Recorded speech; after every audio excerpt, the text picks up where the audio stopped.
Captain Daniel Hayes stood in the center of the Galactic Council chamber and felt his patience finally break. He had made this same journey 47 times in 3 years. Each time, he brought evidence. Each time, he asked for help. Each time, the council did nothing. The chamber was massive, built to hold representatives from 200 alien species. Floating platforms circled the room in layers, each one holding delegates from different worlds. Some breathed oxygen like humans. Others needed special atmosphere suits. A few existed as energy patterns contained in crystal spheres. They all had one thing in common. They all looked down on humanity. Lieutenant Kate Morrison stood beside Hayes. She was young, barely 30, but her eyes held the weight of too many funerals. Her hands gripped a data tablet so hard her knuckles had turned white. The tablet contained footage from New Portland Colony. Hayes wished he could unsee those images. He knew Morrison felt the same. "The council has reviewed your petition," Chairman Velthun announced from his platform high above. The ancient being looked like a tree made of silver metal, with branches that moved like arms. He had led the council for 3,000 years. In all that time, Hayes doubted he had ever truly understood urgency. "We find that military action remains inappropriate." Hayes felt something cold settle in his chest. He had expected this answer. He had hoped, foolishly, that this time would be different. New Portland had been home to 50,000 humans. Now it was a field of glass and ash. "Inappropriate," Hayes repeated. His voice echoed in the vast chamber. "Ambassador Velthun, the Krillian Confederation has attacked 12 human colonies in 3 years. We have lost 200,000 civilians. 200,000. Men, women, children, elderly. All dead. We understand your distress," Velthun said. His tone suggested he understood nothing. However, the Galactic Accord forbids member species from engaging in warfare. You agreed to these terms when Earth joined the Council. "We agreed to peace," Morrison said. Her voice shook with rage. "We were promised protection under galactic law. Where is that protection?" A rippling sound came from the Krillian platform. Ambassador Zixthar was laughing. The creature looked like a cross between a spider and a scorpion, with 6 legs and a tail that dripped poison. Its mouth parts clicked together as it spoke. "The humans complain again," Zixthar said. "Perhaps if you were stronger, you would not need to beg for help like children." Hayes turned to face the Krillian. "We have shown restraint because the Council demanded it. Every time we ask permission to defend ourselves, you vote it down. You say we are too aggressive, too violent, too dangerous. Because you are," another delegate called out. Hayes recognized the speaker as a representative from the Velran Empire. "Your species has barely left your home system. You have no experience with galactic civilization. Your history is filled with wars. Our history is filled with survival," Hayes said. "Earth is what you call a death world. Our planet tried to kill us for millions of years. Predators, diseases, natural disasters, ice ages. We learned to adapt or die. That is why you fear us." "We do not fear you," Zixthar said. The clicking sound that followed was definitely laughter. "You are weak. You hide behind council rules because you cannot fight." Hayes reached into his uniform pocket and pulled out a small memory chip. He held it up for the chamber to see. "This chip contains footage from New Portland. The attack happened 6 days ago. I am going to show you what your inaction has cost." "That will not be necessary," Velthun said quickly. "We have reviewed the evidence." "No," Hayes said. "You read reports. You saw numbers. You did not see this." He activated the chip. Holographic displays flickered to life throughout the chamber. They showed New Portland before the attack. A beautiful colony world with green fields and clean cities. Children playing in parks. Families eating dinner together. A normal human settlement. Then the displays showed the Krillian warships arriving. They showed the bombardment from orbit, the buildings collapsing, the fires spreading, the people running. Hayes made sure every delegate saw the children's hospital. It had been marked with bright red crosses on the roof, clearly identifying it as a medical facility. Under galactic law, such buildings were never to be targeted. The Krillians had destroyed it first. The footage showed a little girl, maybe 6 years old, being pulled from the rubble by her father. Both of them were burned. Both of them were dying. The father used his last breath to cover his daughter with his body, trying to protect her even as the flames consumed them both. Morrison had tears running down her face. Hayes kept his expression cold. He had cried for New Portland already. Now he needed to be ice. Turn it off, someone called from the upper platforms. Why? Hayes asked. Is it too uncomfortable to watch? These people trusted the council to protect them. They followed every rule. They never raised weapons against anyone. And the Krillians killed them for sport. An unfortunate incident, Zixthar said. Collateral damage in our expansion operations. Hayes turned to stare at the Krillian. You just admitted to murder in front of the entire council. You destroyed a colony world of a member species. And you call it collateral damage. What will you do, human? Zixthar asked. Will you file another petition? Will you cry some more? Your species is pathetic. The chamber fell silent. Hayes could feel 200 alien species watching him, waiting to see if the human would back down again, waiting to see if he would beg once more for help that would never come. Hayes thought about the 3 years he had spent pleading with the council. He thought about every colony that burned, while the delegates debated procedure. He thought about the families destroyed because the council was too afraid of human military strength to let them defend themselves. He thought about Earth, hidden away at the edge of the galaxy, preparing for a war that the council pretended did not exist. No, Hayes said quietly. I will not file another petition. He pulled a folded document from his jacket. The paper was old-fashioned, printed with real ink. He had prepared it on Earth before coming here. He had hoped he would not need it. This is humanity's formal withdrawal from the Galactic Accord, Hayes said. He placed the document on the podium in front of him. Effective immediately. Earth is no longer bound by council law. We are no longer subject to council authority. We are no longer requesting permission to defend ourselves. The chamber erupted. Delegates shouted in 100 different languages. Alarms blared from security stations. Chairman Velthun's branches waved frantically. You cannot withdraw, Velthun said. No species has ever left the council. Then we are the first, Morrison said. She stood beside Hayes, her chin raised in defiance. Hayes looked up at the platforms surrounding him. He looked at every species that had voted against helping humanity. He looked at the Krillians who had murdered his people and laughed about it. For 3 years we followed your rules, Hayes said. His voice cut through the chaos. We came from a death world, but we tried to be civilized. We tried to be peaceful. We asked nicely. We filed the proper forms. We waited for justice that never came. We did everything the council demanded. He paused and let the silence build. We tried peace, Hayes said. Each word was sharp as broken glass. Now you will witness humanity without restraint. He turned and walked toward the exit. Morrison followed him. Behind them, the council chamber descended into chaos. Delegates screamed accusations. Security forces moved to block the exits. Chairman Velthun called for order that would not come.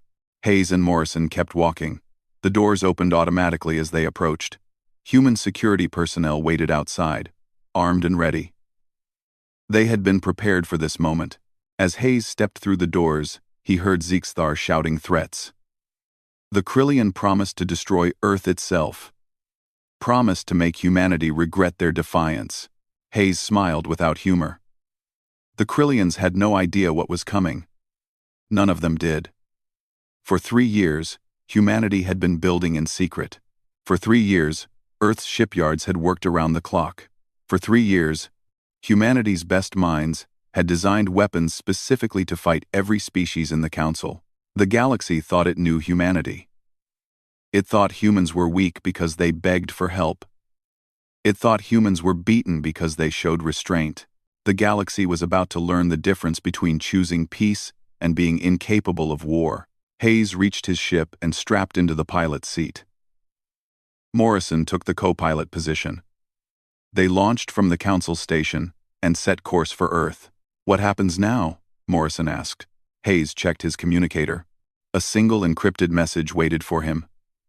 It was from Admiral Richard Cole on Earth. 2 words. "We're ready."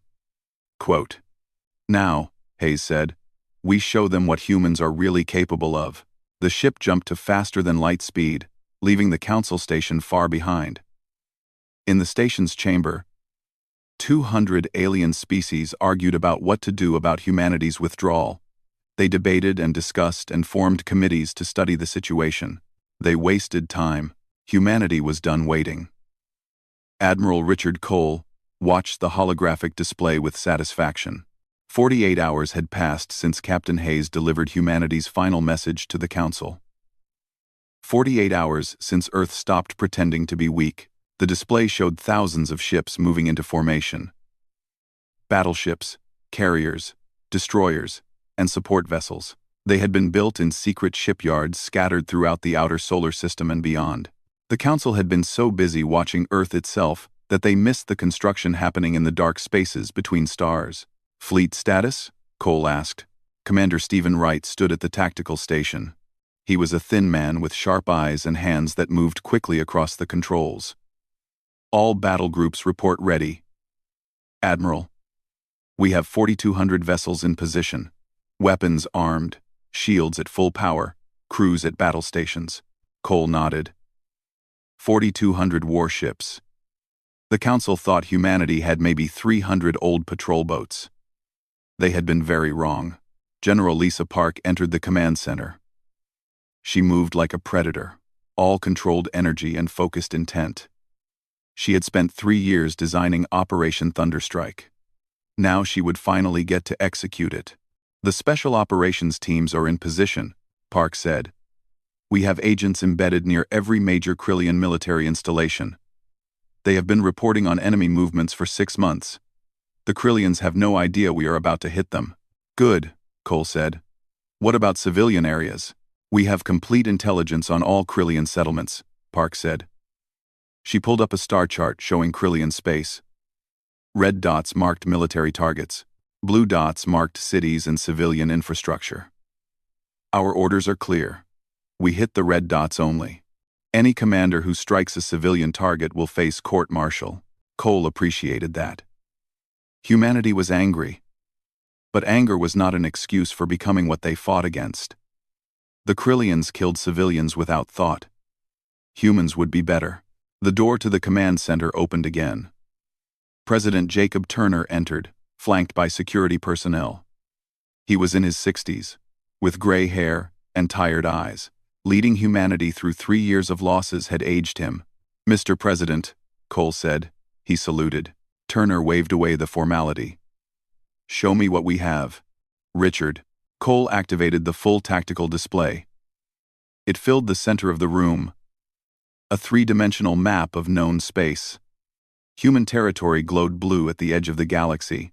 Krillian space spread across 12 systems in angry red. Between them lay neutral zones and Council-protected areas. "We have been preparing for this since the first Krillian attack," Cole said. "Every time Captain Hayes went to the Council, every time they told us no, we built more ships, designed better weapons, trained harder. The Council thought they were protecting the galaxy from human aggression," Turner said. His voice was bitter. "They thought if they kept us weak, we would not be dangerous." "They were half right," General Park said. "We are dangerous, but only to those who threaten us." Cole pulled up a file marked with Earth's highest security classification. "When we joined the Council, they required us to share our military capabilities. We did. We showed them 300 patrol vessels and basic defensive weapons. That was the truth. It was also completely incomplete. We never told them about Earth's real nature." Wright added, "They saw our planet and called it a death world. They meant it as an insult. They did not understand what it meant." Turner looked at the tactical display. Explain it to me like I am not a military man, Richard. What does it mean? Cole smiled. Mr. President, Earth tried to kill us for millions of years. We survived ice ages that should have ended our species. We fought predators that were bigger, faster, and stronger than us. We adapted to deserts and jungles and Arctic wastelands. We learned to eat almost anything, survive almost anywhere, and kill almost any threat. Every human carries that legacy, Park said. The council species evolved on gentle worlds. Plenty of food, few predators, stable climates. They became civilized because they had the luxury of being peaceful. We became civilized despite having to fight for every meal. So when they told us to be peaceful, Wright said, we did it. But it did not come naturally. It required constant effort, constant restraint. And now that restraint is gone, Cole said. Turner walked around the tactical display. He studied the markers showing human fleet positions. How long have you been planning this? From the beginning, Cole admitted. We hoped we would never need it. We kept trying diplomacy. But we also prepared for the day diplomacy failed. Every human colony that the Krillians attacked gave us more data. We studied their weapons, their tactics, their ship designs. We found every weakness. And now we are going to exploit those weaknesses, Park said. She looked eager. Turner stopped walking and faced Cole directly. I have one condition before I give the authorization. This operation targets only military installations. No civilians. No exceptions. I will not win this war by becoming like the Krillians. HFY. Agreed, Cole said immediately. General Park's special operations teams have extracted every human civilian from Krillian space already. We will not strike any target where innocents might be hurt. Even Krillian innocents, Park added. Sir, we are not doing this because we hate them. We are doing this because they need to learn that attacking humanity has consequences. Turner was quiet for a long moment. Cole could see the weight of the decision pressing down on the president. This would change everything. Humanity would become a military power whether the council liked it or not. There would be consequences, enemies they had not yet made, complications they could not predict. But the alternative was to keep begging the council for help that would never come. The alternative was to watch more colonies burn. Authorization granted, Turner said. Execute Operation Thunderstrike. Cole saluted. Park grinned. Wright's hands flew across his console, sending encrypted orders to every ship in the fleet. Fleet Admiral Hayes has returned from the council station, Wright reported. His ship will join the main battle group in 2 hours. Good, Cole said. Daniel earned the right to be there when we hit them. The command center became organized chaos. Officers coordinated fleet movements. Intelligence teams provided final updates on Krillian positions. Engineers ran last-minute checks on weapons systems that had never been fired in combat. Cole pulled up a communication channel to the entire human fleet. Thousands of faces appeared on his screen.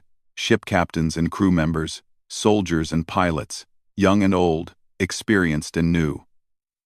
All of them wore the uniform of Earth's defense forces. All of them looked ready. This is Admiral Cole, he said. In a few hours, we will strike the Krillian Confederation across 12 systems simultaneously. Some of you are wondering if this is right, if we are becoming the aggressors. Let me be clear. Onribrovide Podably, and Cassage. He paused and made sure he had their full attention. For 3 years, we asked for peace. We followed every rule the council gave us. We watched our people die while alien bureaucrats debated procedure. We tried diplomacy. We tried patience. We tried everything the civilized galaxy demanded of us.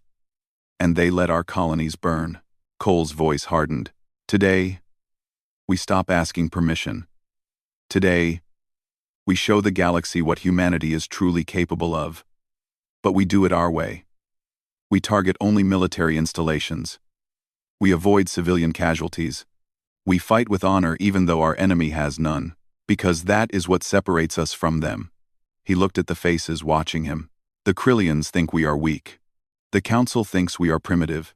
The galaxy thinks Earth is just another minor species. They are about to learn how wrong they are. Make me proud. Show them what Death World survivors can do. The channel closed. Cole took a deep breath. This was it. The moment humanity stopped hiding. Admiral, Wright said. We are receiving multiple signals from the Council. They are demanding we stand down. They say military action violates galactic law. We are no longer part of the Council. Cole said. Their laws do not apply to us. They say they will enforce their laws anyway. Several Council species are mobilizing their fleets. Cole laughed. It was not a pleasant sound. Let them come. They will find we prepared for that possibility too. But tell them this, if they leave us alone to handle the Krillians, we will return to talking once it is done. If they interfere, they become enemies. Their choice. Wright sent the message. Cole watched the tactical display as human ships began moving. They jumped to faster than light speed in perfectly coordinated groups. Each battle group had a specific target. Each commander knew exactly what to do. Park stepped up beside Cole. Do you think the Council will actually try to stop us? No, Cole said. They are cowards. They will complain and threaten, but they will not act. They are too afraid of what we might do if we turn our full attention on them. Good, Park said. Let them be afraid. Fear creates respect. The holographic display showed human forces approaching Krillian space. The first battle group would arrive at their target in 30 minutes. Then the galaxy would see humanity without restraint. Cole thought about every human who had died in the past 3 years. Every colony that burned. Every family that received notification their loved ones were gone. He thought about the Council delegates who expressed concern but did nothing. He thought about the Krillian ambassador laughing at human suffering. Soon, the laughing would stop. All ships report ready, Wright said. We are go for Operation Thunderstrike. Cole opened a channel to Fleet Admiral Hayes, who was approaching in his command ship. Daniel's face appeared on screen. He looked calm. Focused. Daniel, Cole said. You delivered the message. Now we back it up. Good, Hayes said. His voice was cold. The Krillians need to understand. We tried peace. They chose war. Now they get to see what humans are like when we stop holding back. The tactical display showed the first battle group dropping out of faster than light speed at a Krillian military base. Alarms immediately sounded on the base. Krillian ships launched to defend, but they moved slowly. Confused. They had not expected this. The human ships opened fire with precision. Weapons that the Council had never seen cut through Krillian shields like they were not there. Humanity had studied the Krillian power systems for 3 years. They knew exactly where to hit. First target engaged, Wright reported. Enemy shields down. Their ships are not responding effectively. They are panicking. Cole watched as the battle unfolded.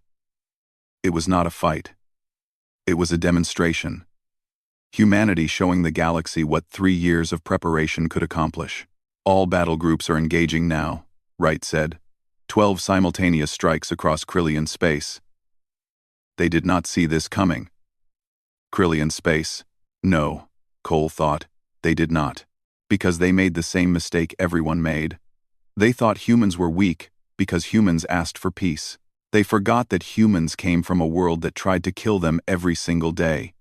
They forgot that survival and civilization required strength. They forgot that choosing peace while capable of war was very different from being forced into peace by weakness. Message from the Krillian High Command, Wright said. They are demanding we cease fire. They say this is an act of war. Cole's laugh was sharp. Tell them yes. Yes, it is. They started it 3 years ago. We are finishing it. Commander Stephen Wright watched his tactical display with cold satisfaction. The Krillian military base at Sector 9 was falling apart. Their shields flickered and died under human weapons fire. Their ships scattered in confusion. Their commanders broadcast increasingly desperate orders that nobody seemed to follow. The battle had lasted 17 minutes. Wright had expected it to take at least an hour. Target their command center, he ordered. Precision strike. Avoid the surrounding structures. His weapons officer nodded and fired. A beam of concentrated energy punched through the base's central tower. The Krillian command center went dark. Their military coordination collapsed entirely. Wright opened a channel to the base. Krillian forces. This is Commander Wright of the Earth Defense Fleet. Your command structure is destroyed. Your shields are down. Your ships are disabled. Surrender now and you will not be harmed. Continue fighting and we will eliminate every military asset you have. The response came quickly. The Krillian base commander appeared on screen. The alien looked terrified. All 6 legs trembling. You said you were peaceful. You said you followed council law. Mine ass. We tried peace, Wright said flatly. Your people killed 200,000 of mine. Now surrender or die. The Krillian commander surrendered. Wright marked the base as secured and moved to the next target. His battle group had 3 more installations to hit before the day was done. Across Krillian space, similar scenes played out. Human forces struck 12 major military bases simultaneously. The Krillians had no time to coordinate a defense, no time to call for help, no time to do anything but react to the overwhelming assault. On the ground at Krillian Base 7, Lieutenant Kate Morrison led a strike team through the complex. Her team moved fast and quiet, following intelligence gathered over months of secret surveillance. They knew every corridor, every guard post, every weak point. Command center is ahead, Morrison said into her comm. Remember, we are here for military targets only. Any Krillian who surrenders gets treated according to human military law. Anyone who fights dies. Clear? Her team acknowledged. They were all veterans who had lost friends or family to Krillian attacks. They had every reason to want revenge, but they were also professional soldiers who followed orders. Morrison kicked in the door to the command center. Krillian officers jumped in surprise. Some reached for weapons. Others raised their claws in surrender. Drop your weapons, Morrison ordered. Her rifle was aimed but not firing, giving them a chance. You are prisoners of war. We will not harm you if you cooperate. Most of the Krillians dropped their weapons immediately. 3 tried to fight. Morrison's team put them down with precise shots. The rest surrendered quickly after that. Secure them, Morrison said. Get our people working on their communication system. I want to know what their high command is saying. One of her soldiers, a young man named Danny Lopez, began accessing the Krillian computers. He was the team's technical expert. Their systems are screaming. Lieutenant. Messages coming in from all over Krillian space. Every base is under attack. Their high command is trying to coordinate, but nobody is responding. Because we hit them all at once, Morrison said. They are used to fighting one target at a time. They have never faced an enemy who could strike everywhere simultaneously. They are calling for help from the Council, Lopez reported. The Council is not responding. Morrison was not surprised. The Council had shown its true nature over the past 3 years. They only helped when it was convenient, when it cost them nothing. Now that humanity was the aggressor, the Council would stay neutral and watch. What about civilian evacuations? Morrison asked. That was her primary concern. Humans were fighting a military war, not a genocide. Our intelligence was accurate, Lopez said. All Krillian civilians were pulled back from forward bases 3 months ago. These installations are military only. Good. That meant Morrison could do her job without worrying about innocent casualties. The Krillians had killed human children without thought. Humanity would be better than that. Package the data and send it to Fleet Command, Morrison ordered. Then rig their communications array to broadcast human control frequencies. We are taking over this base. 1. Her team worked efficiently. Within 20 minutes, the base was secure. The Krillian military personnel were prisoners. The weapons systems were disabled. The base now belonged to humanity. Morrison stepped outside and looked up at the sky. She could see human ships in orbit, their shields glowing as they surrounded the planet. The Krillians had believed their military was strong. They were learning how wrong they had been. In space above the Krillian homeworld, Fleet Admiral Daniel Hayes commanded the largest battle group in the human fleet. 300 ships surrounded the planet. Weapons ready, but not firing. This was the moment of truth. The moment that would define what humanity would become. Status? Hayes asked. His tactical officer, a calm woman named Nicole Grant, checked her displays. The Krillian home fleet is deployed but not attacking. They are waiting to see what we do. Our intelligence suggests they have 3,000 ships in total, but most are scattered across their territory. They have maybe 500 here. 500 against our 300, Hayes said. They think they have the advantage. They still think like the species that attacked our colonies, Grant said. They think numbers matter more than capability. Hayes opened a channel to the Krillian homeworld. This is Fleet Admiral Daniel Hayes of Earth. I am broadcasting on all frequencies, so your people can hear this. For 3 years, your military attacked human colonies. You killed our civilians. You destroyed our settlements. You did this while we asked for peace. While we begged the Council for help. While we followed every rule your civilization claimed to value. He paused and let his words sink in. Today, we have destroyed your forward military bases. We have disabled your offensive capability. We have shown you what happens when humanity stops asking for permission. But I want your people to understand something important. We could destroy your homeworld right now. Our weapons could turn your planet to ash. We have the power to do what you did to New Portland. Hayes could feel his bridge crew watching him, waiting to see what he would do. But we will not. Because we are not like you. We do not kill civilians. We do not target innocents. We fight military targets, and only military targets. So I am giving you one chance. Surrender your military forces. Accept defeat. Or we will disable every warship you have, and take your surrender by force. You have 10 minutes to decide. The channel closed. Hayes watched the tactical display, and waited. The Krillian home fleet stayed in formation, not advancing but not retreating. Sir, Grant said quietly. If they refuse, we will have to fight them. 500 ships is still a lot. Even for us. I know, Hayes said.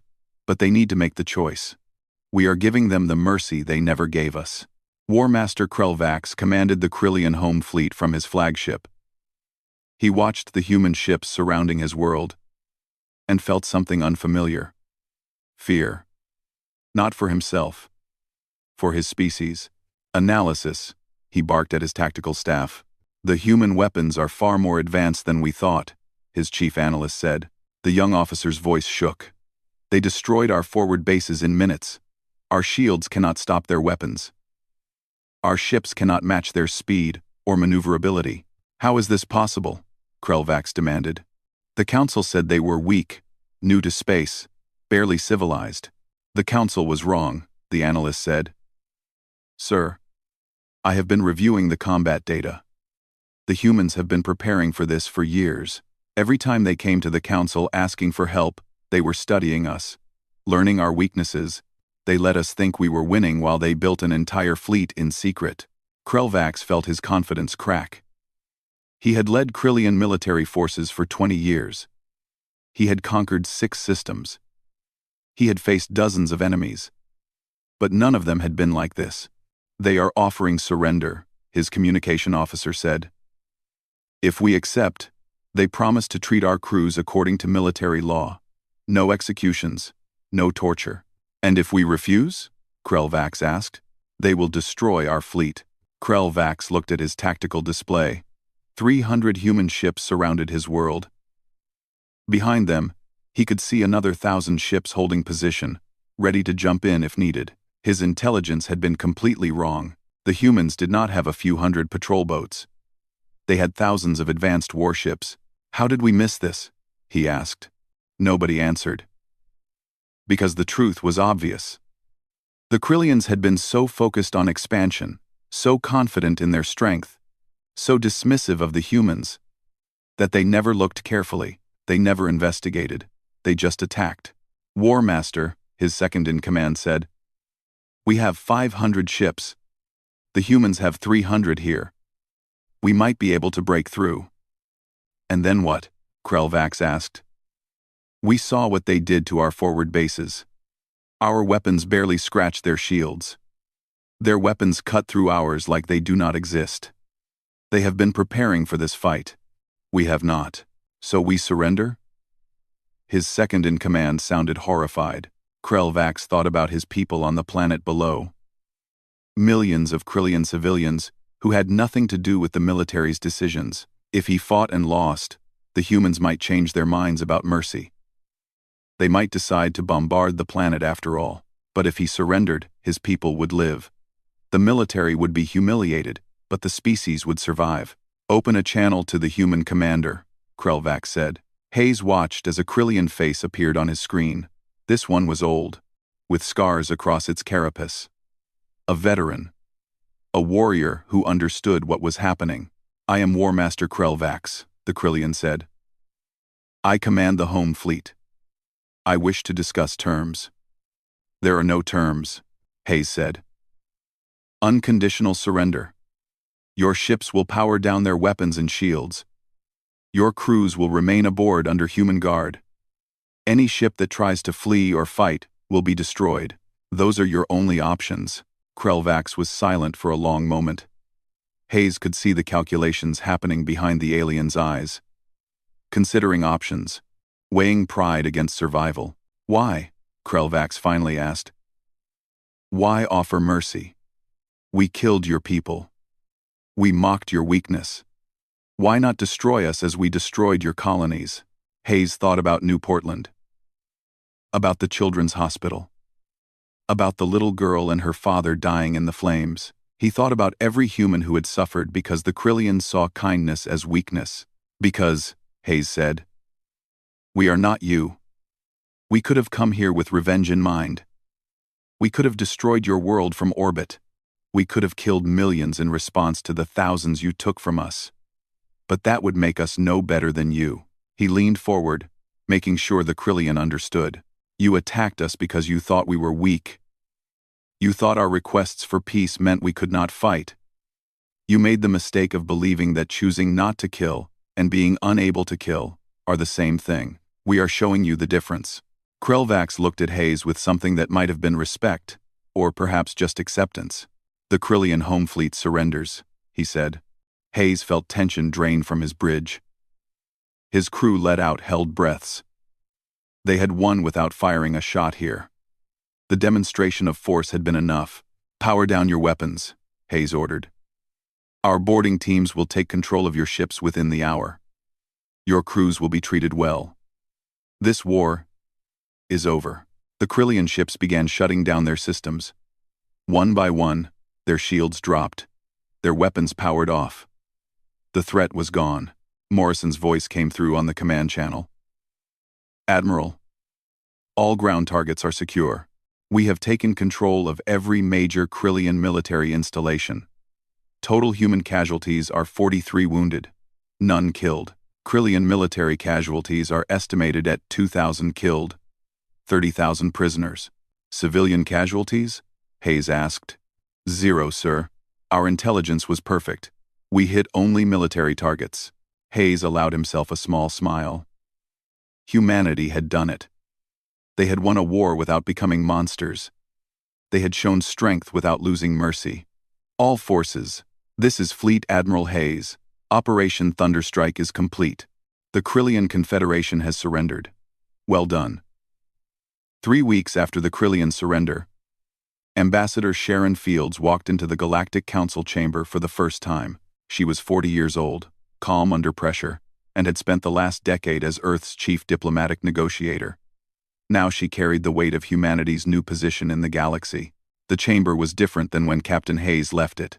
Security had doubled. Armed guards from a dozen species stood at every entrance. The council clearly expected trouble. Fields smiled slightly. Good. Let them be nervous. Fleet Admiral Hayes accompanied her, wearing his full-dress uniform with his new rank insignia. He was no longer a captain begging for help. He was the commander of the fleet that had just defeated the Krillian Confederation in less than 3 days. The aliens looked at him differently now.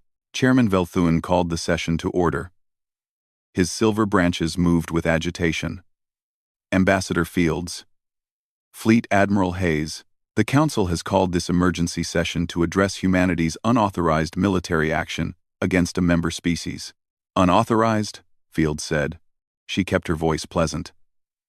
Mr. Chairman, Earth formally withdrew from the Council before taking any action. We were not bound by your laws. You cannot simply withdraw. A delegate from the Velran Empire said, no species has ever left the Council. Then you should have written better rules, Hayes said. We followed your procedure for withdrawal exactly. You just never thought anyone would use it. You attacked a member species, another delegate accused. You violated galactic peace. Fields let her pleasant expression drop. Let me be very clear about what happened. The Krillian Confederation attacked human colonies for 3 years. They killed 200,000 of our people. We came to this council 47 times asking for help.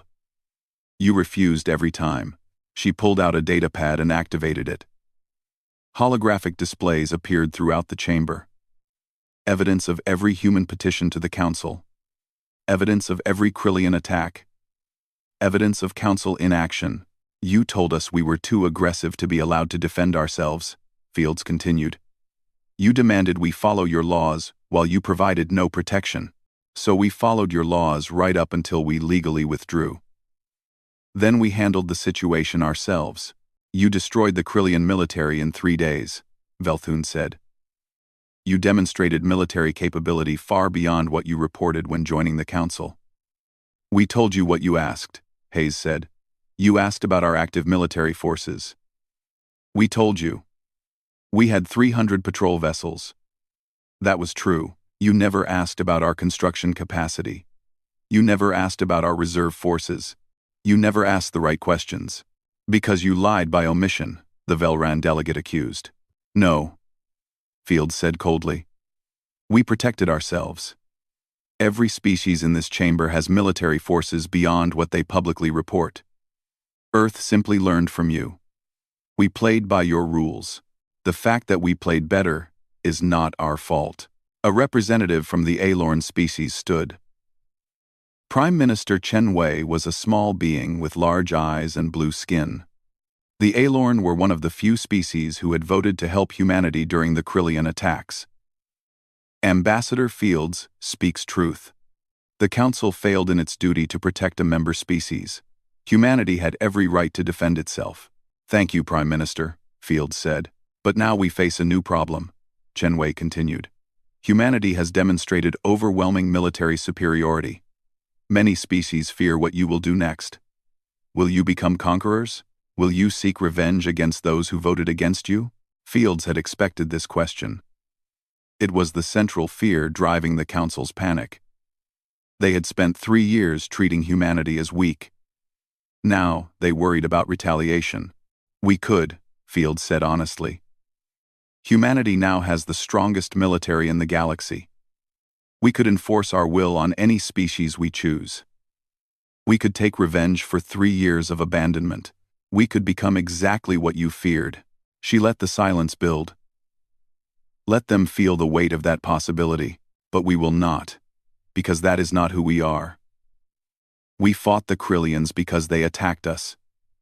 We stopped fighting the moment they surrendered. We could have destroyed their homeworld. We could have killed millions. Instead, we captured 30,000 military personnel and killed only those who refused to surrender. We followed our own laws of war, even though the Krillians followed none. Hayes stepped forward. The Council needs to understand something. Humanity is not leaving the galactic community. We want to be part of it. But we will never again be victims. We will never again beg for protection while our people die. If that makes you uncomfortable, then you need to change how this council operates. You cannot dictate terms to the council, the Velran delegate said. We are not dictating, Fields said. We are offering. You have 2 choices. First choice, the council reforms. Laws are applied equally to all species. Member species who are attacked receive immediate military support. The strong do not prey on the weak while you debate procedure. If you choose this path, humanity will rejoin the Council and contribute to galactic security. And the second choice? Velthuin asked.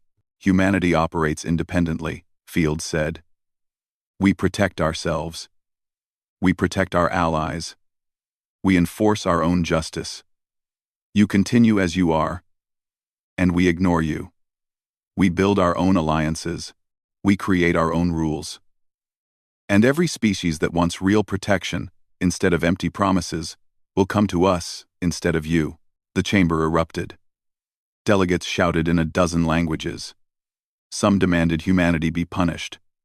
Others argued for acceptance. A few quietly calculated which options served their interests better. Fields waited for the noise to die down. She had made her point. Now they would debate for hours, maybe days. But the result was inevitable. The Council would reform or become irrelevant. Those were the only real options. A message appeared on her datapad. From Prime Minister Chen Wei. It was brief. 17 species have already contacted the Alorn about forming a defensive alliance with humanity. They do not trust the Council anymore. Fields showed the message to Hayes. He nodded slightly. They had expected this. The Council's failure to protect humanity had destroyed confidence in the system. Now, species were looking for alternatives. The Council will adjourn to discuss Ambassador Fields' proposal, Velthuin announced. We reconvene in 4 hours. Fields and Hayes left the chamber. Outside, human security personnel waited. The team leader, a tall woman named Julie Chen, stepped forward. Ambassador. We picked up some interesting communications while you were inside. 6 species have sent diplomatic requests for meetings. They all want to discuss defense agreements. Which species? Fields asked. Chen listed them. Fields recognized 3 as species who had been victims of Krillian aggression before the Confederation turned on humanity. 2 more were small species with limited military capacity. The 6th was surprising. The Torven Unity wants a meeting? Fields asked. They are one of the Council's founding species. Apparently they have been dealing with pirates from the Hellar clans, Chen explained. The Council has been ignoring their requests for help. They want to know if humanity would be willing to assist. Hayes laughed. The Torven were one of the species who voted against helping us. Now they want our help. Politics, Fields said. They have learned the same lesson we did. The Council talks, but does not act. Should we meet with them? Yes, Hayes said. We need to show we are not vindictive. If they ask in good faith, and we help in good faith, that is how we build the alliances we need. Fields scheduled the meetings. By the time the Council reconvened, humanity would have preliminary agreements with a dozen species. The Council would see that their relevance was slipping away. 4 hours later, Fields returned to the chamber. She could feel the change immediately. The delegates looked at her differently. With respect mixed with resentment. With fear mixed with hope. Velthuin called the session to order. The Council has debated Ambassador Fields' proposal. We have reached a decision. Fields waited. This would define humanity's future in galactic civilization. The Council agrees to reform, Velthuin said. Effective immediately, all member species are entitled to military protection under galactic law. Attacks on civilians will be met with immediate intervention. Council votes on defensive military action will be simplified and expedited. Laws will be applied equally, regardless of species, age, or influence. It was almost everything Fields had asked for. Almost. And if the Council fails to provide protection? Fields asked. What happens then? The affected species may take independent action to defend itself, Velthuin said. The words clearly pained him. Military action taken in self-defense will not be subject to Council sanction, provided it follows basic rules of war. Hayes leaned close to Fields. They are giving up their monopoly on approved violence. That is huge. Fields nodded. It was more than she had expected to get on the first try. The Council was scared enough to make real changes. Humanity accepts these reforms, Fields said. We will rejoin the Council under these new terms. However, we reserve the right to maintain independent military operations to protect our interests and our allies. That is acceptable, Velthun said. He sounded tired. 1. Field said. The Krillian Confederation will be placed under Council oversight for 10 years. They will not be permitted military forces beyond system defense. Human observers will be stationed in Krillian space to ensure compliance. The Krillians will object, a delegate said. The Krillians surrendered unconditionally, Hayes said. They have no voice in this. The vote was called. The reforms passed by an overwhelming majority. Only the Krillians and 2 of their traditional allies voted against. Everyone else had learned the lesson of the past 3 weeks. Do not make humanity your enemy. After the session ended, Fields met with the representatives from the 6 species requesting meetings. Each one offered similar deals. Defense agreements, technology exchanges, trade partnerships. They all wanted humanity on their side. By the end of the day, Fields had preliminary agreements with 8 species. By the end of the week, that number doubled. Within a month, humanity would have more formal allies than most council species had built in centuries. Prime Minister Chen Wei met with Fields in a private room after the last meeting. You changed the galaxy in 3 days of combat, the Aelorn said. No species has ever done this. 1. We did not have a choice, Fields said. The system was broken. It needed fixing. Will humanity truly follow the new rules? Chen Wei asked. You have the power to ignore them. We will follow them as long as they are applied fairly, Fields said. That is all we ever wanted. Equal treatment, equal protection, equal voice. And if they are not applied fairly? Fields smiled. It was not a warm expression. Then we remind the council why they agreed to reform in the first place. Thanks for watching, Chen Wei nodded slowly. The galaxy is different now. Humanity changed it. I hope you are ready for what comes next. We have been ready for 3 years, Fields said. We just needed the chance to show it. She looked out the window at the stars beyond. Somewhere out there, human ships patrolled newly claimed space. Human colonies rebuilt what the Krillians had destroyed.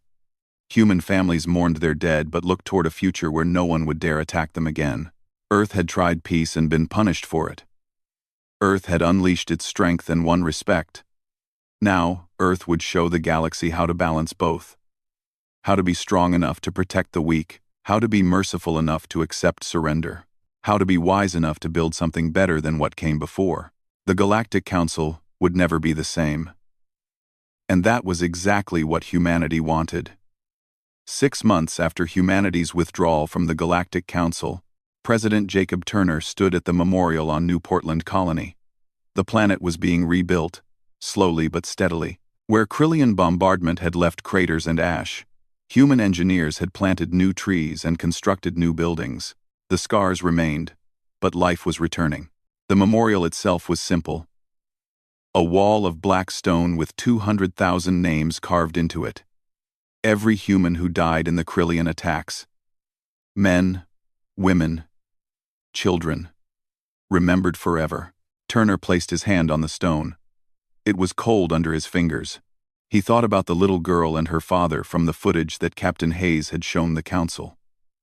Their names were here somewhere. Among all the others who had trusted the galaxy to protect them. Mr. President, his assistant said quietly. The shuttle is ready.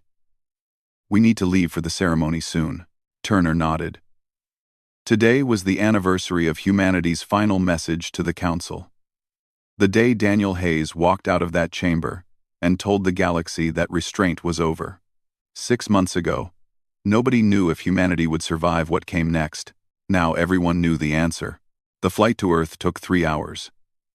Turner spent the time reviewing reports. The galaxy had changed dramatically in half a year.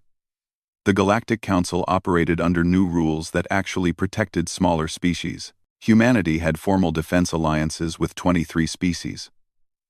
3 systems that had been terrorized by pirates were now safe under human protection.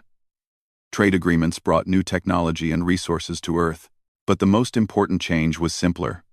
Nobody dismissed humanity anymore. Nobody called them weak. Nobody laughed at their requests. The shuttle landed at Earth's central spaceport. Crowds had gathered for the anniversary ceremony. Millions of humans and thousands of aliens. Together, to commemorate the day, everything changed. Fleet Admiral Daniel Hayes waited at the landing platform. He saluted as Turner descended. "Mr. President." "Daniel," Turner said. They had been through too much together for excessive formality. "How are you holding up?" "Better than expected," Hayes said. "Turns out winning changes perspective." They walked together toward the ceremony stage. Along the way, Turner saw something that would have been impossible 6 months ago. Human children playing with Krillian children. Under supervision, of course. But playing together, nonetheless. "How did that happen?" Turner asked, nodding toward the children. "The integration program," Hayes said. "After we occupied Krillian military bases, we started cultural exchange programs. Young Krillians whose parents were military personnel began attending schools here. Learning about humans, making friends." Turner watched a human boy help a young Krillian up after she fell. The Krillian's parent watched nervously from nearby, but the human child showed no fear, just simple kindness. "Their parents tried to kill us," Turner said quietly, "and now their children will grow up knowing us as people, not enemies," Hayes said. "That is how you break cycles of hate. You show the next generation something different." The ceremony began. Turner gave a speech about remembering the cost of seeking peace through weakness, about honoring those who died, believing the galaxy would protect them, about building a future where such failures never happened again. Then Ambassador Sharon Fields took the stage.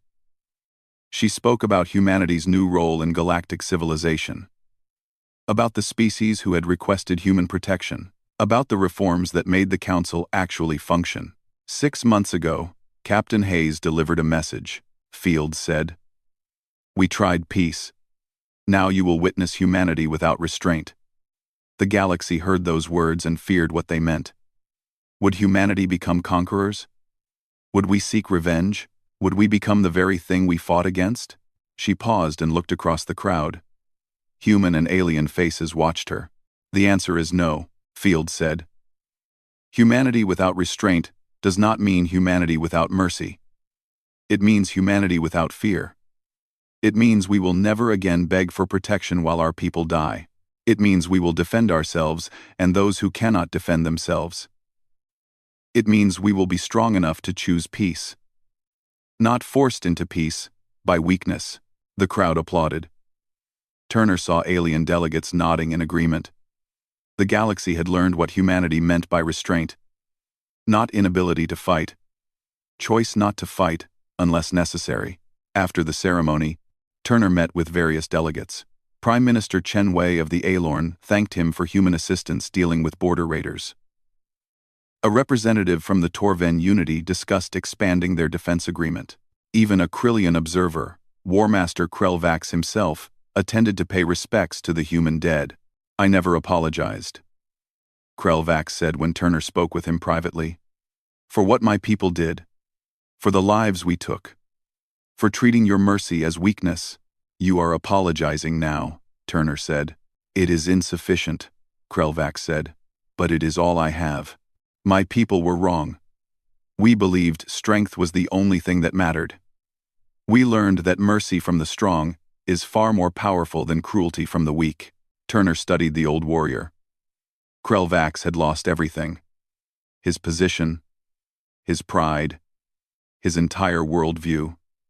But he was here, trying to make amends. "What will you do now?" Turner asked. "Teach," Krelvax said. "I have been asked to join the Joint Military Academy. To train young Krillians and humans together. To make sure the next generation understands what we did wrong." Turner extended his hand. After a moment, Krelvax reached out and took it. The grip was awkward, alien hands not quite fitting together properly. But the gesture was clear. Later that evening, Turner visited the Joint Military Academy that Krelvax mentioned. It was new, built in the months after the war. Young officers from 24 species trained together, learning from each other, building friendships that would shape the galaxy's future. Lieutenant Kate Morrison ran the combat training program. She had been promoted and given command of the Academy's tactical education. Turner watched as she taught a mixed class of humans and aliens. The key to human military success, Morrison said, is not that we are naturally aggressive. It is that we learn to think strategically while under pressure. Earth tried to kill us for millions of years. We survived by adapting, by planning, by working together despite our differences. A young Krillian officer raised a claw. Instructor Morrison, you could have destroyed my homeworld. Why did you not? Morrison looked at the young alien. Turner recognized him as Krellix, son of War Master Krellvax. He had volunteered for the integration program immediately after the surrender.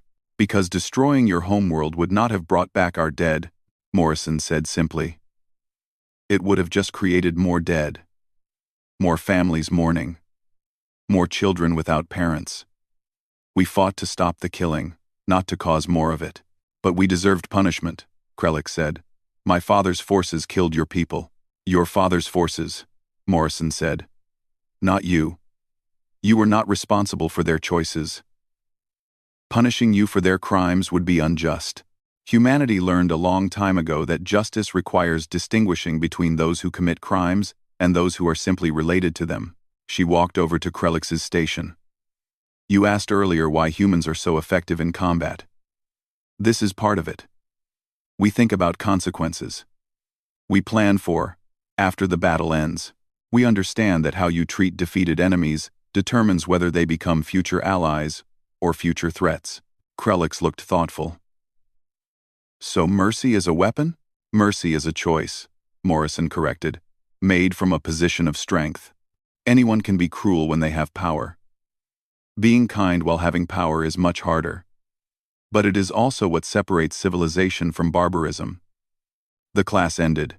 Students filed out, humans and aliens talking together about tactics and strategy. Turner approached Morrison. You are good at this, he said. I have to be, Morrison said. These students will be the officers leading galactic defense forces in 20 years. If I teach them well, maybe we will not have another war like the one we just fought. Do you think it will work? Turner asked. Can we really change how the galaxy operates? Morrison looked at the empty classroom. 6 months ago, I was storming Krillian military bases and taking prisoners. Today, I taught the son of my enemy how to be a better soldier. If that can happen, anything is possible. Turner left the academy and returned to his office. Reports waited for him. Always more reports. But one caught his attention. From Ambassador Fields at the Galactic Council. Mr. President, the message read. The Council received a request today from the Helar clans. They are the pirate groups that have been raiding the outer systems. They are asking for representation on the Council and recognition as a legitimate government. The Council is uncertain how to respond. They are requesting human input.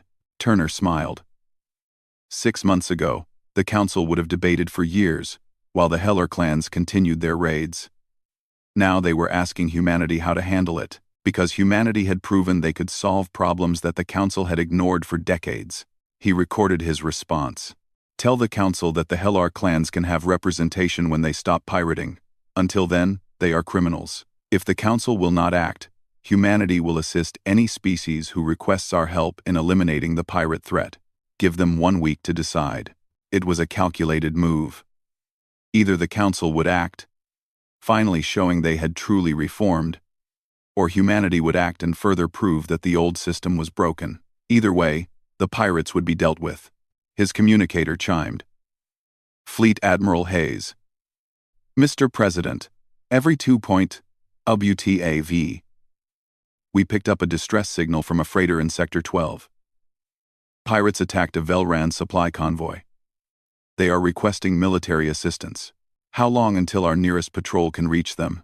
Turner asked. 20 minutes, Hayes said.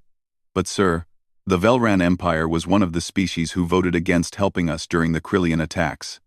They called us too aggressive to be trusted. Turner thought about it.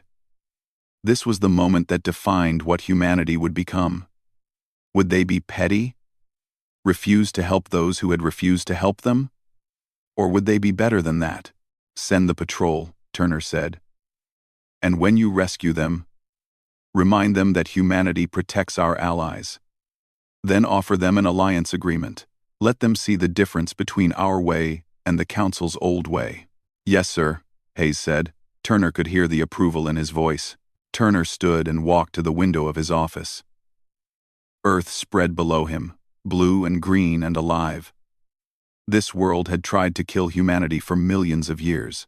Humanity had survived by being stronger, smarter, and more adaptable than anything that hunted them. Now humanity was taking those lessons to the stars, showing the galaxy what Death World survivors could accomplish. Not through conquest, not through cruelty, but through the strength to protect those who needed protection, through the wisdom to offer mercy to defeated enemies, through the courage to stand up when everyone else stayed silent. 6 months ago, Daniel Hayes had walked out of the Galactic Council chamber and delivered humanity's final message. We tried peace. Now you will witness humanity without restraint. The galaxy had witnessed it. They had seen humanity's military power. They had seen human strategic thinking. They had seen human mercy toward those who surrendered. They had seen what humans meant by restraint, not the absence of strength, the choice not to use it unnecessarily. Turner pulled up the casualty reports from the Krillian War. 43 humans wounded. 0 killed. 2,000 Krillian military personnel killed. All of them who refused to surrender. 30,000 Krillian prisoners, all treated according to human military law. 0 civilian casualties on either side. That was what humanity without restraint looked like. Not mindless violence. Precise, overwhelming force applied exactly where needed and stopped the moment the threat ended. His communicator chimed again. Hayes. The patrol reached the Velran convoy. Pirates are retreating. No casualties.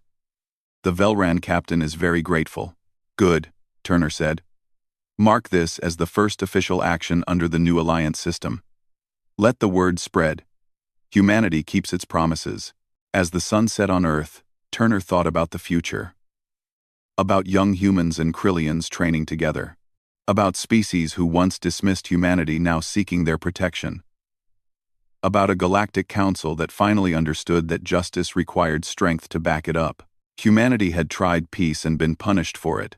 Humanity had unleashed its strength and earned respect. Now humanity was showing the galaxy something new, that the strong could choose to be gentle. That power without responsibility was tyranny.